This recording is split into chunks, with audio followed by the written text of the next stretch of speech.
నేను స్టేట్మెంట్ ఇవ్వాలంటే కూడా మీరు ఇవ్వలేకుండా చేశారు కాబట్టి బాగలేదు. మళ్ళీ చెప్తున్నా, ముఖ్యమంత్రి ఈ హౌస్ కు వస్తాను తప్ప అదర్వైజ్ నాకు ఈ రాజకీయాల అవసరం లేదు. ఇది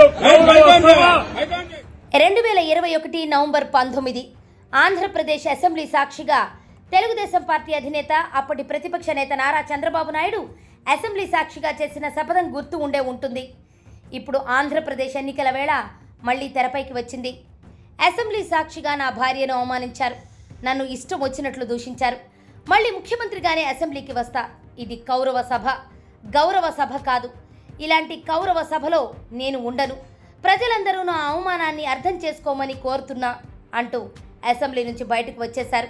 టీడీపీ కార్యాలయంలో జరిగిన ప్రెస్ మీట్లో భావోద్వేగంతో కన్నీళ్లు పెట్టుకున్నారు. చేసిన శపథాన్ని మర్చిపోకుండా 2021 నుంచి ఆయన అసెంబ్లీలో అడుగు పెట్టలేదు. నేను స్టేట్మెంట్ ఇవ్వాలంటే కూడా మీరు ఇవ్వలేకుండా చేశారు కాబట్టి బాగలేదు. మళ్ళీ చెప్తున్నా, ముఖ్యమంత్రి ఈ హౌస్ కు వస్తాను తప్ప అదర్వైజ్ నాకు ఈ రాజకీయాల అవసరం లేదు. ఇది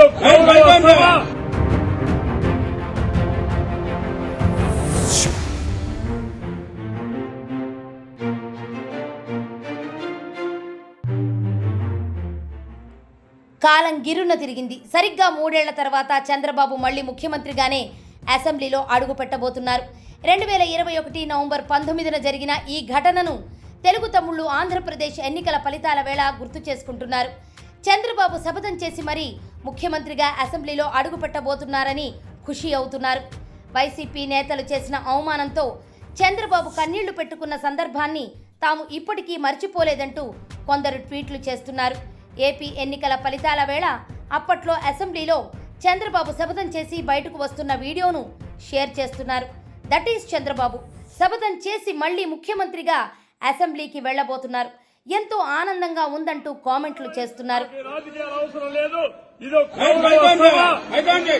ఇది గౌరవ సభ కాదు.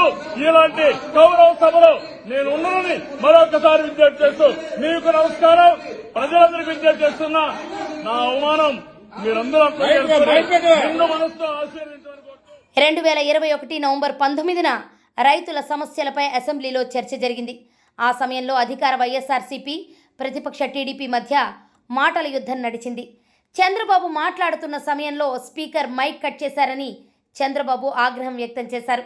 అసెంబ్లీలో అధికార పార్టీ సభ్యులు తన భార్యను అవమానించేలా మాట్లాడారని భావోద్వేగానికి గురయ్యారు. తన సుదీర్ఘ రాజకీయ జీవితంలో ఏనాడు ఎవ్వరినీ అవమానించేలా మాట్లాడలేదన్న చంద్రబాబు అధికారం ఉందని విర్రవీగలేదని, అధికారం పోయినప్పుడు కుంగిపోలేదని అన్నారు. తాను మళ్లీ ముఖ్యమంత్రిగానే అసెంబ్లీలో అడుగు పెడతానని శపథం చేసిన ఆయన తన శపథాన్ని నెరవేర్చుకుని గర్వంగా అసెంబ్లీలో అడుగు పెట్టేందుకు సిద్ధమయ్యారు. నేను స్టేట్మెంట్ ఇవ్వాలంటే కూడా మీరు ఇవ్వలేకుండా చేశారు కాబట్టి బాగలేదు. మళ్ళీ చెప్తున్నా, ముఖ్యమంత్రి ఈ హౌస్ కు వస్తాను తప్ప అదర్వైజ్ నాకు ఈ రాజకీయాల అవసరం లేదు. ఇది గౌరవ సభ కాదు. ఇలాంటి గౌరవ సభలో నేను ఉన్నానని మరొకసారి విజ్ఞప్తి చేస్తూ మీకు నమస్కారం. ప్రజలందరికీ విజ్ఞప్తి చేస్తున్నా, నా అవమానం మీరందరూ